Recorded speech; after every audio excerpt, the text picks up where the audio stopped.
Hey baby, jy reg? Nee, ek is okay, ek is okay. Beplanne vir die week. Gaat jy maar.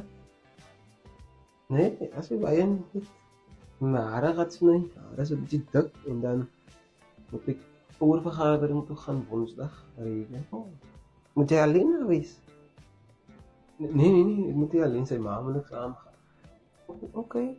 Maar sien nou dat ek nou kan sy liewe is, dink ek moet ook haar by die vergadering wees. Ek meen maar ek is mos nou sy ma nou nie is nie.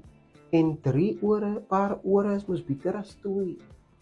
Dan Janine, ek dink dit is 'n goeie idee nie. Wie sê is net sy ouers moet daar wees. Dink jy dit sal 'n nice idee wees? luister sy ma mos nie lekker nie. Kan ek mos hoor. Ek kan net hoor wat hulle sê. Wat die meneer of die juffrou gaan sê. Ek dink jy nou eerlik sê, ek dink dit is 'n goeie idee. Ek dink sy gaan dit laat. Sy sê sommer, sy weet nie eens nie. Nee, maar bel sy maar. Jerome, ek is mos deel van sy lewe. Of course it's 'n rol in sy lewe. Sy is deel van sy lewe nou, maar ek nie vir skoolvergadering. Hulle soek die ouers dan. En beteken nie of jy uitsluit en like nie, maar dis 'n ouervergadering.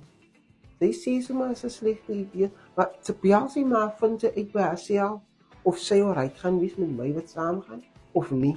Sy kan nie net sommer vir haar besluit nie. Okay. Ek sal met haar gesels en hoor wat sy sê. Of sy alright is met die idee dat sy kan saam. Nie bel vir haar nie, weet sy van my wat sy sê, because ek is ook maar nou deel van Regan se lewe.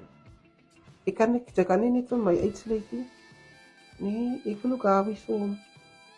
Ouer vergadering, enigiets, ek wil daar wees vir hom. Okay, ek sal haar bel. Okay.